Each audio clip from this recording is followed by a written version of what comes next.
The Marinade. There's no O in marinade. Let's try it one more time. Ready? 1, 2, 3. The Marinade. Marinade. Bone marinade. The That's Marinade. The Marinade. With Jason Earle.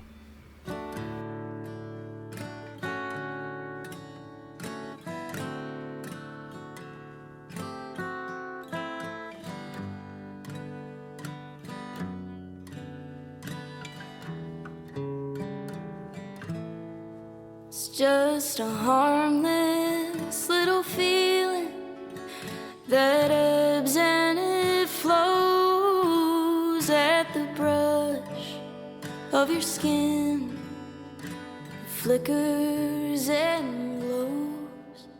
Everyone. Welcome to The Marinade, a free-flowing conversation about the creative process with creative people. Each episode, we welcome musicians, actors, comedians, authors, visual artists, filmmakers, anyone who creates art to talk about how and why we make stuff. This is episode 146, and our guest is Jobi Riccio. Riccio is a singer and songwriter from Morrison, Colorado, whose debut album Whiplash on Yep Roc Records has garnered praise from the likes of multi-Grammy award-winning modern songwriting legend Jason Isbell himself, who tweeted, "She's good. I'm impressed. Check that shit out." Author of the excellent book Her Country and recent Marinade guest Marissa R in her Don't Rock the Inbox newsletter said Riccio's song Sweet is a little bit classic country, a little bit 90s Sheryl Crow kiss-off, and that's about as winning a combination as you can get. I agree with both and jumped at the opportunity to talk with Jobi about growing up in idyllic surroundings, commitment to craft, cultivating community, chronic dog boners, stay tuned, it'll make sense, and so much more. Just a quick production note before we get to the conversation. I was using the wrong mic for about the first 40 seconds of recording, but I didn't want to cut what we were talking about, so stay with us. I promise it gets better quick. And with that out of the way, everyone, it is my great pleasure to bring you my conversation with Jobi Riccio.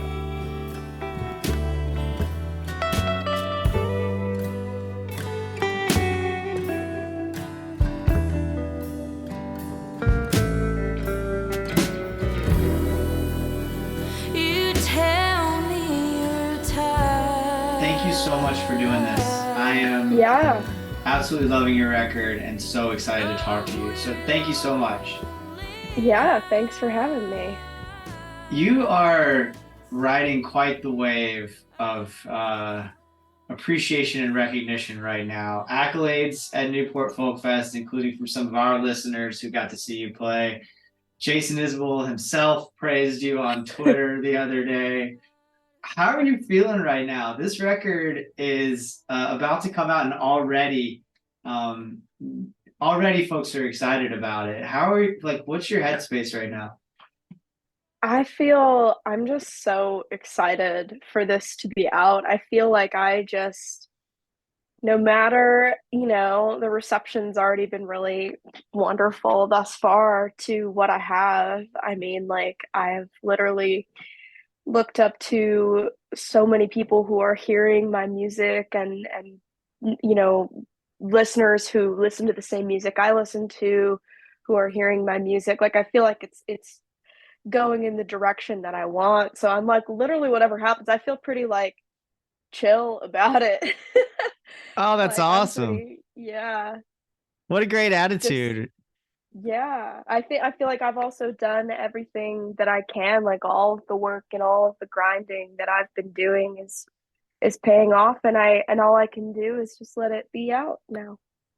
All right, well, so let's talk about some of that grinding. Can you ask you to take us way back to LA at the Recording Academy's music summer program for high school kids, and you and Taylor Perry being paired up and given a prompt to write a response to the Garth Brooks song Friends in Low Places.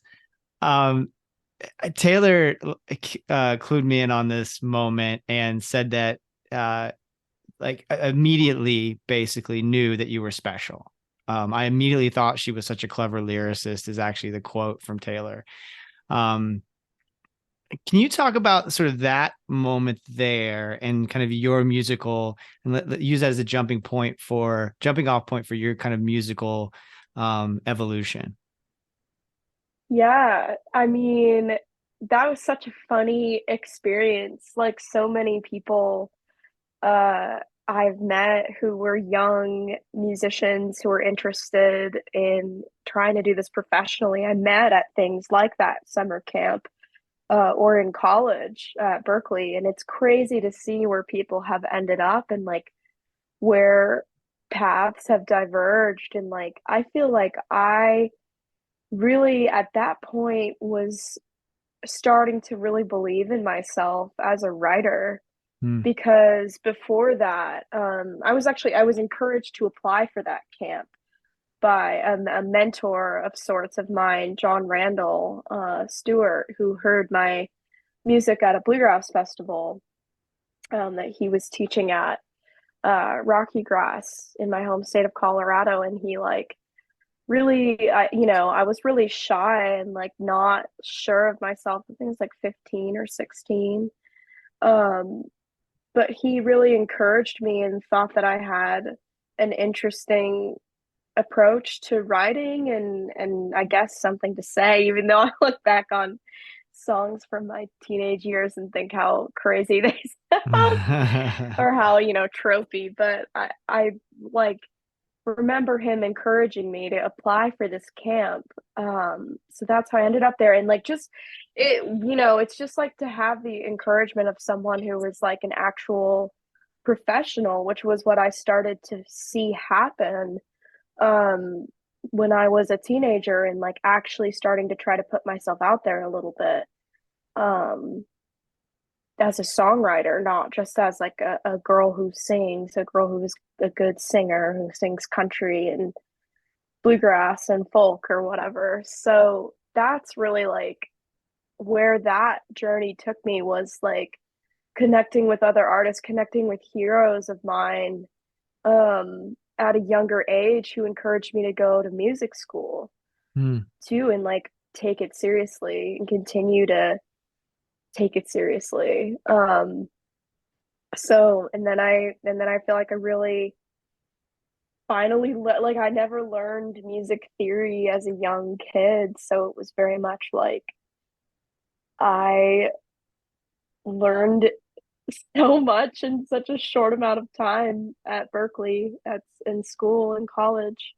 But really was pushed by mentors and professors there, especially as a lyricist, because I think they also thought like I had cool ideas, but just needed refining and needed challenging. And I'm really grateful for that. I mean, so many of the songs on my record came out of that period of writing, which was really generative for me, of course, because I had like assignments to fulfill.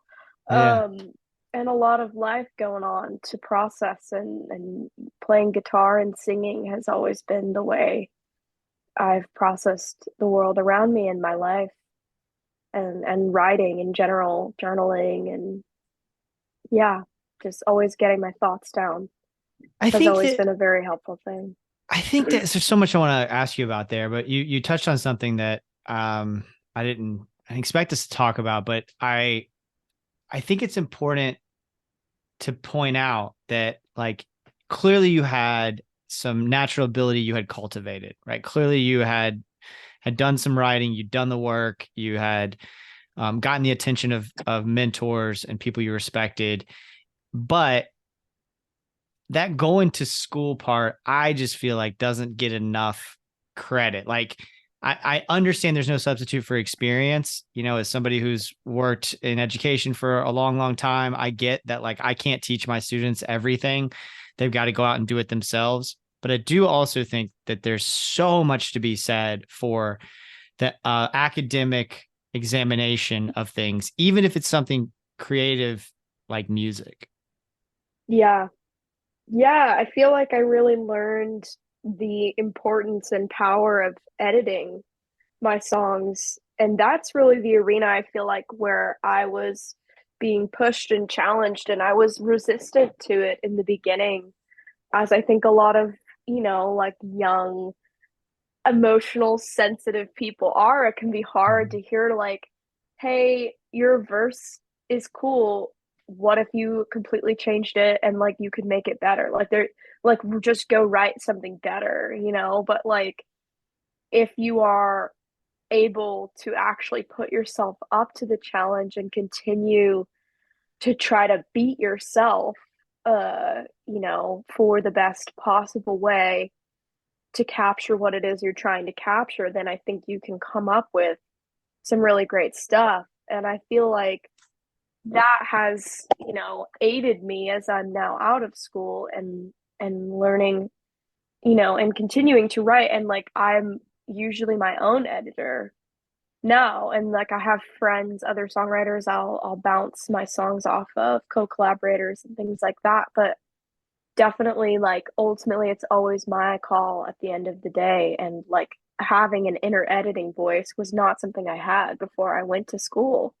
Not in the refined way that, and strong way. It was something I kind of just was like, oh, whatever. I don't really take so seriously. But I think it has really like sharpened like these songs into what they are and why people understand them and are taken by them, is so much of the editing. Yeah, that's so wonderful to hear, especially as I listen to the record, because it is refined. It is absolutely outstanding. And like, but it's clear that you have taken a great amount of time to make these choices. Like so you don't turn phrases like you turn without really thinking them through and being careful about, your word choices. And that definitely comes through on the record. Oh, that's good to hear. Yeah, sometimes I worry that I overly obsess over lyrics a little bit, but it is reassuring to hear people point to my lyrics as something that they love about my music. And I think that like time and intention is something that's really important to me in general. I don't want to do anything without intention in my life. And that means taking it slower, I think. I'm not always the most generative as a writer, but I feel that it really isn't something that I'm trying to not like give myself such grief over it anymore, because I feel like I'm a perfectionist, and like I'm trying to heal some of those tendencies, but also Mm. like understanding that like I have like good gut instincts. And I think making this record and being so supportive by the people who worked on the record with me, my co-producers, really they pointed to a lot of the gut instincts I had about production things, for example. And we're like, you're like literally usually right. So like, why don't you trust yourself? So I think like just being creative and writing and creating anything is like learning how to really trust yourself, which is super hard. It's And part of incredibly hard. that's, yeah, like I feel like for me, part of that's been learning that like it might take time for me right now. It may never, it might be different in 5, 10 years. I might have a spell where I write 10 songs, like it's just, you just don't know. And I'm just trying to allow things to happen. Yeah, well, no doubt it will be, right? I mean, you just talked about the fact that, hey, people recognize your talent even as a 15 or 16-year-old, but that you look back on some of those and are kind of, I like that you called them tropey. Yeah. It's because you're going to grow, right? And obviously, clearly, you're writing from a place of really remarkable maturity in terms of looking at sort of some coming of age moments and things and making them, writing songs that don't feel like a 15 or 16-year-old sitting around, moaning about their feelings. They feel like truly like a grown person looking back on these moments, more than anything. There's such an emotional maturity also to the record that comes through, that I like. So like, for example, let me dive in, because I want to paint the scene for folks who, hopefully by the time this comes out, have listened to the record. But there's some moments like Driving is such a powerful song to me. The scene of like, a loved one drunk on white wine, watching trash TV shows. Like, I feel like I can relate to being on both sides of that, having my I'm drunk on white wine, watching trash TV moments, and having my moments where I'm picking up someone I love and trying to help them with that, and then struggling to commit to the idea of maybe just saying this is unhealthy and putting this in the rear view, while also recognizing the pull that keeps pulling you back. Such a powerful song, and you set the scene so beautifully. Can you talk about that particular song a little bit more? Yeah, absolutely. I think that song is really, I mean, I think it's a common scene, feeling stuck, feeling trapped, dealing with addiction, dealing with, you know, uh, uh, just they're dark. It's dark. They're dark themes, but I think that, I mean, it's really common in our country. We have like a crazy culture of normalized drinking to excess daily. And I think that this album was thinking a lot about, like, drawing from my own experiences, but also thinking about, this is an album about kind of just what the human experience looks like from a younger perspective, but with empathy. I feel like some of these songs I wrote when I was younger, but I feel like when I sing them and perform them and when we recorded them, there is like a lot of empathy for that younger self. And this song is something that's something I think about a lot when I play this song and when I hear this song, is empathy for that person who felt trapped. And that's, I hope that people who struggle with things like what I'm talking about in this song can feel less alone, or, I feel like empowered to just, I don't know. Yeah, I mean, not even empowered to do anything, just to give themselves grace, and knowing that these are tough, culturally universal experiences.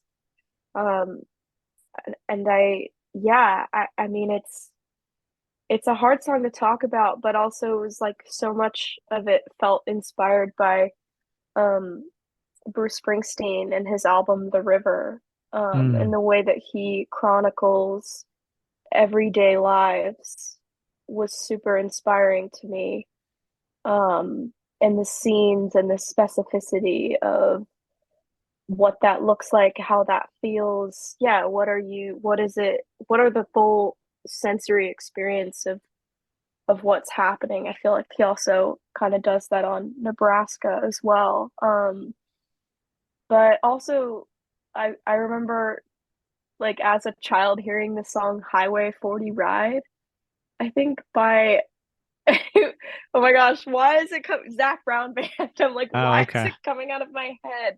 And that song had such a like clarity of experience, and it just like broke my heart to hear it, because you just know exactly what he's talking about, like having to make that drive away from the kid who he doesn't, and like, yeah, like thinking about leaving and turning around, and like, I don't know, I do so much thinking driving around. I still do that.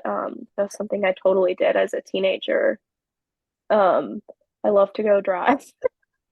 But yeah, I feel like that was also sort of an inspiration, in a way, when I was writing the song. There's so many things you said that, like, I feel like there are few but certain universals with the songwriters I speak to, and one of them is driving seems to unlock something. Like one of them seems to be that like driving is a way to unlock ideas. The second is maybe more obvious, which is the influence of Bruce Springsteen. I just had almost the exact same conversation with Van Plating, just almost exactly the same thing, where we were talking about, specifically, we were talking about in the context of place and the universal experiences that can be tied to a place, because he's talking so specifically about New Jersey in so many of those records. But there's a universality to it. It doesn't matter where you're from. It's so easy to connect to because of the way that he writes that song. And I think, here I am about to compare you to Bruce Springsteen, I guess. The way that you connect right there with that universal experience. I hadn't heard it said like that. The way that you put it in Driving, it's a fresh take on a universal theme is maybe what I want to say about that. And it was really, really powerful. I also wonder if Homesick is supposed to be kind of a companion or in some way tied into Driving. Yeah, definitely. I mean, that song, Homesick, is so interesting because that is such a feeling I still grapple with. Feeling connected, so deeply connected to a place is just inherently human nature. And to have circumstances change, and you have to be away from the place that really just feels like it is your home and it raised you in some ways is a grief and a grieving experience that I don't know that people understand is as grief, because you think of that only in terms of other people dying. But I really feel like I've always felt insanely connected to place, and to nature and to spaces, whether it be my room, my childhood room, my room currently that I decorate to look and feel and embody who I am, or being outside, being in nature, feeling connected to all the other living things because I am a living thing. And I think that like those songs definitely are connected because it is someone looking back on their home and understanding that like it I miss this, but it is like painted in nostalgia, and it's grief, and it's processing that and understanding that it's just changed, and like and home is not a physical place as it once was. I grew up in the same house my entire childhood, in a very beautiful and remarkable place in Morrison, Colorado, and like that just to have like such a highly specific and constant sense of home, I feel like really it is imparted itself into my music, even just the natural landscape of that area, when I'm singing about coyotes and like the mountains and the prairie moon and things like that. That's all very much pulled from like childhood landscapes, and still feeling like, even though I'll live wherever I live, but that like Colorado does kind of always feel like it'll be home for me, whether or not I am able to live there. Well, you grew up in a place that all of us romanticize, right? I've been there a couple of times, and like I saw the Avett Brothers and Regina Spektor out there a couple of years ago, and one time I just went just to see Red Rocks, just like I was out there hiking anyway. We were backpacking across the state, but we stopped and just went to Red Rocks, even though there wasn't a show. It's like romanticized, especially in a musician's or a musical fan's life, because of that, but also because of the surrounding area. I can imagine what you're just describing. I could hear it in your voice, like the reality of that romance, that it's not sort of a fairy tale. It's like real that it's you grew up in a Hmm. truly richly romantic place. Yeah, and I mean that's due to the nature surrounding it, and so much of that area, I mean, is developed and Mm, is changed and is not the same. I mean, Denver and the metro area as a whole have changed. Every time I go back, it feels different, and I have these same thoughts of like home and place in my head, and like what does it mean for your home to change, because it's going to change. And I think like whether or not you want it to, and I think that's also part of growing up is like learning to find home in yourself. I mean, and the people around you and your community, and like really leaning on that and coming to value that, because I mean, especially now I like make my livelihood by traveling around, basically being on one long giant road trip mm-hmm. where I go eat a lot of gas station food, but then play songs and get to have these magical experiences at night for about 1 hour. But then the rest of it is like just driving around and like the less glamorous part of Yeah. touring and being a working musician. But like, so then that is also like this idea is just kind of always on the brain of like, what is the changing nature of home? How do I ground myself? How do I feel connected and centered, even though I have chosen a life that is really exciting and really fun and really unstable? What kind of practices do you have to stay grounded in home? Well, I I think it's something I'm still figuring out, to be Uh, totally honest. I mean, I definitely am still a journaler.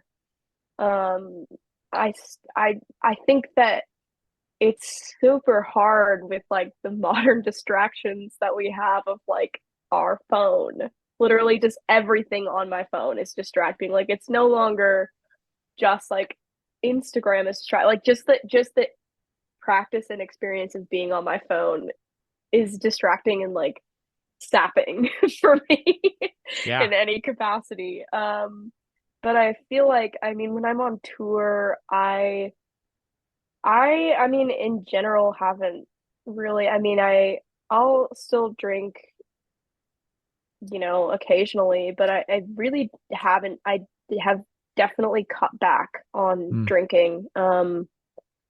Just because, especially while I'm on the road, and that's just like not a normal experience to have, to be in a new place and to be like traveling, and people, how tired you are coming back from a trip, like just like never fully getting to reset from that. So it's like anything I can do to make myself more present, even when it's hard, um, is like important to me. And I feel like, yeah, I'm still trying to find those things. Like, but I think that's been helpful, which is just basically just like not drinking as much.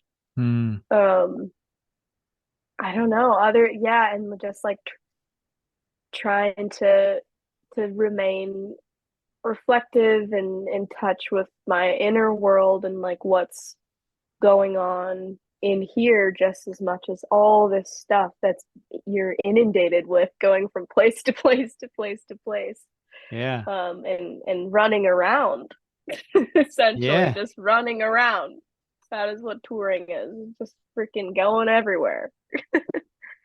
I saw you tweet something about the airports and how what a pain in the ass they can be, except for all the puppies that are on Benadryl. Yes. I Shout thought that out was to your adorable. dogs. Yeah, shout out Right? to your dogs and their little carriers, their little sleepy eyes. Oh, they make me feel so happy We're in we're the airport. we're dog sitting for a friend, and We have two of our own, and then this other little fluff ball joined us. So we have two fairly young dogs, and he's a little bit older. This one we're dog sitting for. And I get home last night. My wife's in the kitchen with the dog up on the counter because this is apparently a thing that happens, everybody, and you need to be aware of this. I did not know this, and we've had dogs for years. His little penis had gotten excited, and it can get stuck. Like, there's a condition. I know. I just learned this. There's a condition where it won't go back in. And the internet is full of ways to hopefully remedy this without having to go to the emergency vet.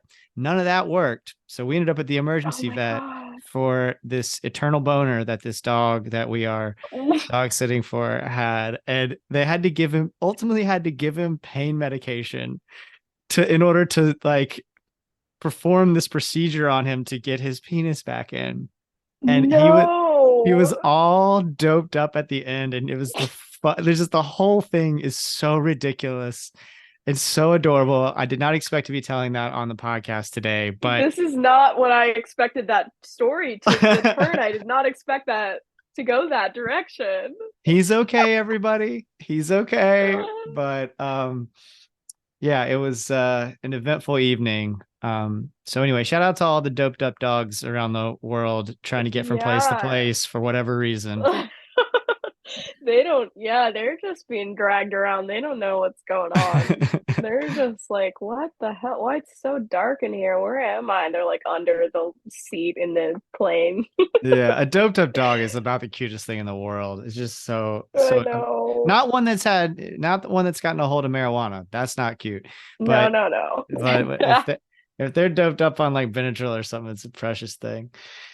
Maybe not a natural segue to my next question I'm going to ask you about, but when we were talking about place and home is where I was going to segue into the question about, I read a really good piece, an interesting piece in the alt press about just sort of like the evolution of the queer country community and Americana community in Nashville. And you were quoted in that piece. Can you talk about sort of how it feels to have a community of queer folks who are making similar music, who are supporting each other, and like what that world feels like for you? Well, I mean, it's pretty incredible. I think any true experience of community is truly the best balm for like the human spirit that there possibly is.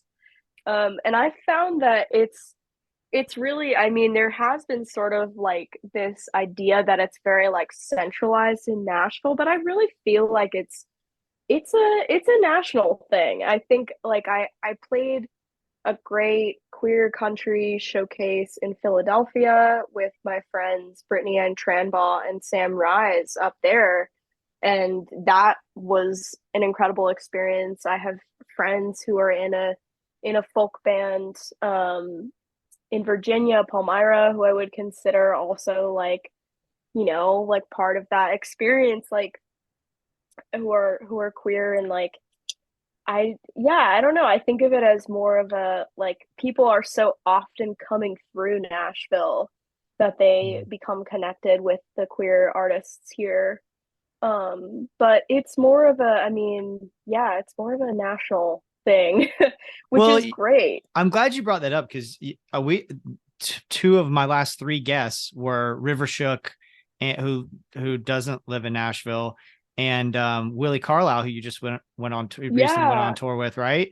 Who also doesn't live in Nashville. So like two right off the top of my head, I mean, it's two of my last three guests who are queer that live in other places, who are also, I think of in that, sort of that community, supportive community, so that's a great point. I shouldn't have said just Nashville, right? That's really cool. No, but it's like, it's definitely like because we're sort of a center of a spoke kind of thing, like just literally geographically where it's located, like we're in the middle of the country pretty much in a way, maybe a bit more east, but like it's such a hub for musicians of all, walks of life. So people are always interacting with each other. And like, as we use Instagram and social media to become connected and like find other artists doing similar stuff to us, like, I feel like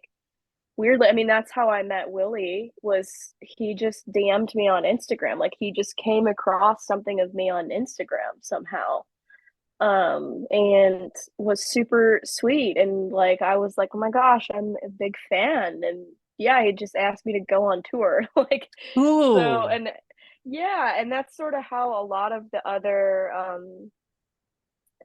community-based showcases I've done in the last uh year or 2 years, really since I've moved to Nashville, for sure. Like, those have very much like sprung out over social media and have taken place, um both in Nashville and outside of Nashville. There's a really great organization in Nashville run by my friend Sarah called Queer Fest, that puts on queer folk and country and Americana performances every month in Nashville. And those were some of the first shows I ever played here. And I feel like that community is so strong, and also like totally part of the greater community, and definitely kind of more people my age, my generation, and then like connecting with people of other generations. Yeah, in our community, it's been cool.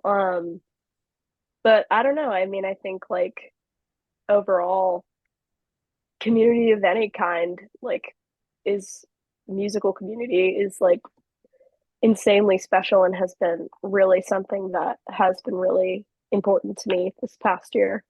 Oh, that's so wonderful to hear. And I love that story about Willie and you connecting like that, just like game recognizing game, basically. Yeah. Yeah, that's real. And then you can end up getting to play together, and like, what a treat to, man.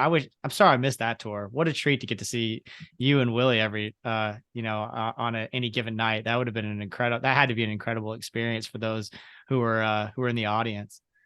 Um, One of the songs that has been getting a lot of buzz, and it's the one that Isbell mentioned, which is For Me It's You.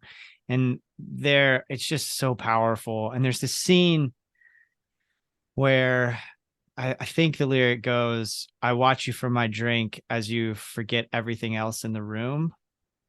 And that, because we have all felt that in some way. But to say it in such a way, it's just so incredibly powerful. Can you talk about that song, and also specifically that lyric? Mm.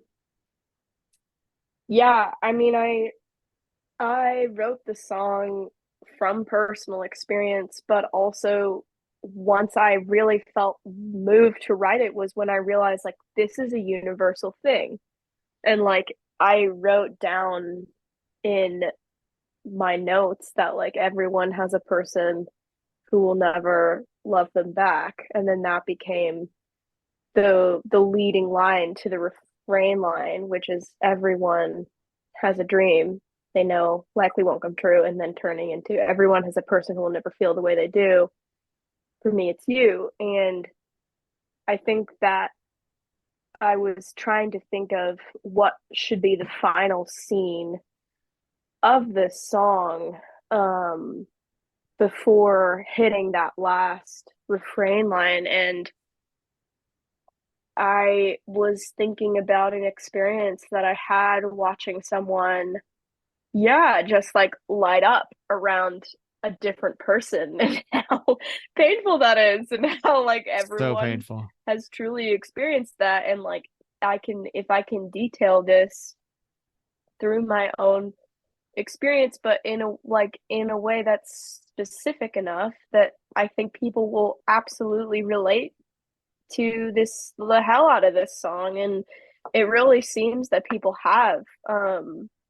This is kind of one of those songs that like I wrote all in one go, and was sort of like a like a lightning bolt of inspiration. I mean, I edited it and like refined it, but it kind of came out fully formed. And just like some of those like sheer dumb luck songwriting moments where you're like, I had a good idea and the creative gods that be let me see it through for whatever Mm, reason. mm, Like the ideas, there's a writer,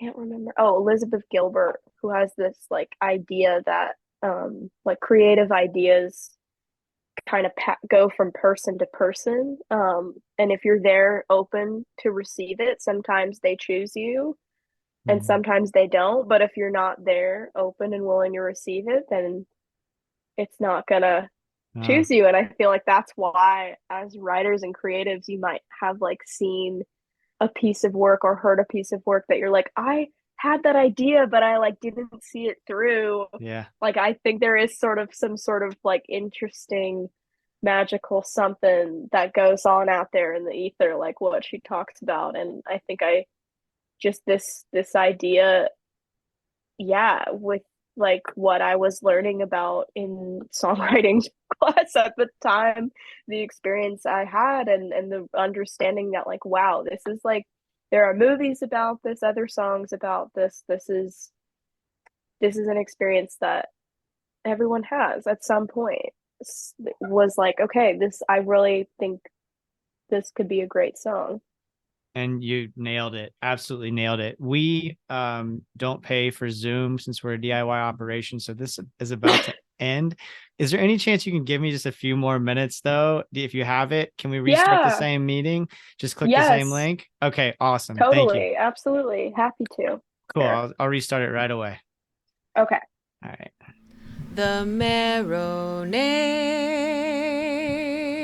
Okay, speaking of which, so this is what we usually end on, which is the art that has you fired up at the moment. So it could be a book you're reading, it could be uh albums that you're listening to, a TV show, a painting you saw, I don't know, whatever art you're Mm. excited about right now or consuming right now. Um, I have been enjoying revisiting the work of Rodriguez, Mm, who recently passed away. Um, yeah, I have been re-listening to Plain Fact. And just he's another artist I think of who has such a unique perspective. Like it's just indelibly his mark is left on all of those words. mm, So that's I've found him to be very inspiring. I also discovered an artist who I'm playing actually like a little showcase like miniature like everyone plays one song thing at Americana Fest. And their name is Ismay, Ismay, and I think they only have like two songs out, but they're both really good. And cool. I really love her stuff.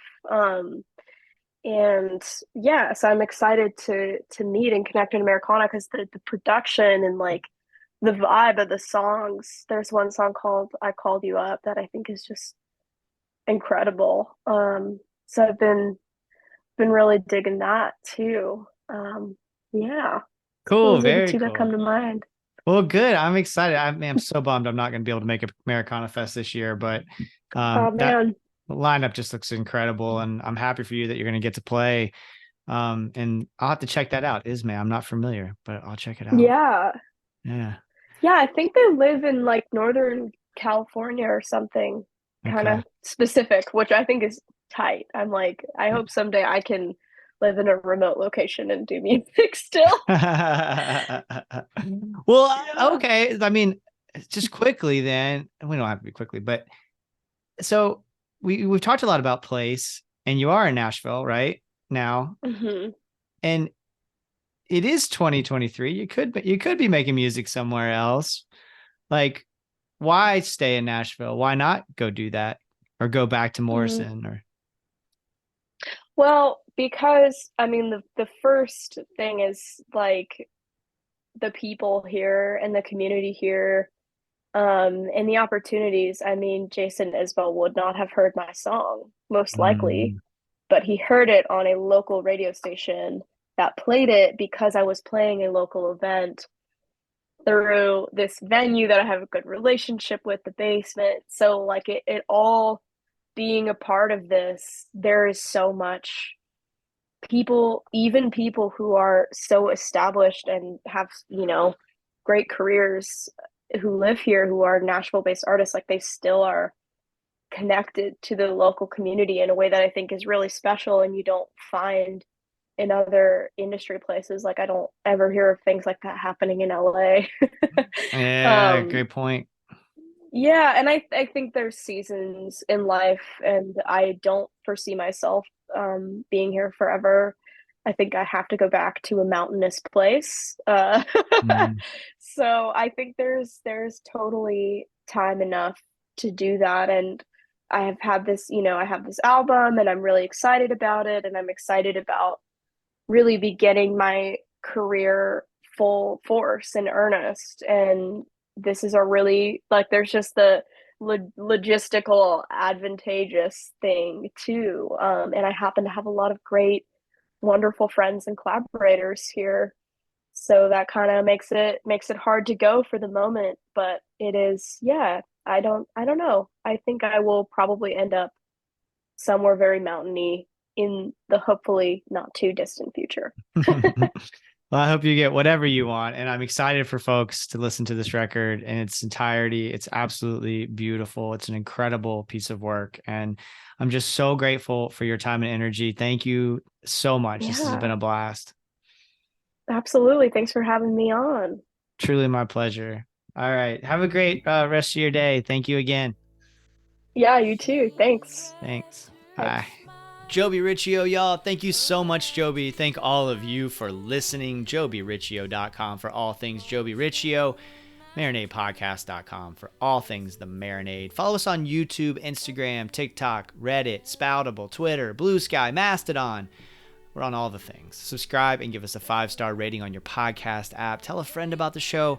These are all free ways to support The Marinade. Go do that right now while you're listening, please. It makes a big difference for us and costs so little of your time and energy. If you really like what we're doing and you can swing it, please consider joining our Patreon community. For just a few bucks a month, you can gain access to Patreon exclusive Marinade content like our shows Jason's Journey and What We're Getting Down On.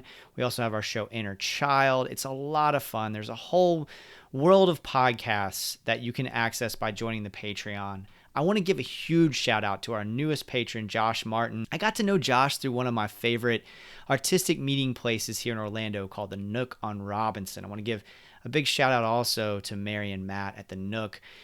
Josh is a dear, sweet soul and a champion of great art. Fun Marinade fact, Josh is the person who first turned me on to Willie Carlisle. I doubt that episode happens if he hadn't loaned me a couple of Willie's compact discs a while ago. Give his wonderful business, Orlando Pop-Up Movies, a follow on Instagram. He does a great job of curating and screening films for all manner of events. Check him out. Y'all, you can be like Josh now. You can try a free trial of Patreon to see if you like it. No pressure. Try it for 7 days. Set a reminder on your phone in case you want to cancel, and keep going if you dig it. We have all kinds of cool content over there, and all that stuff is now not only available on Patreon, but if you join the Patreon, you can access our Patreon exclusive podcasts on Spotify now. You can link your Spotify account and you can get a chance to listen that way if it's easier for you. If you want to support the show financially, but you don't want to commit to a monthly subscription, I totally get that. You can Venmo or PayPal us at The Marinade. All the money goes right back into the making of the show. We want to cover Swanee Roots Revival coming up in a couple of weeks. We're planning a trip to Orange Blossom Review, and we've had a chance, because of our Patreon patrons, to cover Bonnaroo and AVL Fest in the last couple of months. Thank you, thank you, thank you to everybody who can support the show with their treasure, but also thank you, thank you, thank you to everybody who listens. Thank you for listening and spreading the word about The Marinade, y'all. Until next time, go out and create something. Cheers, y'all.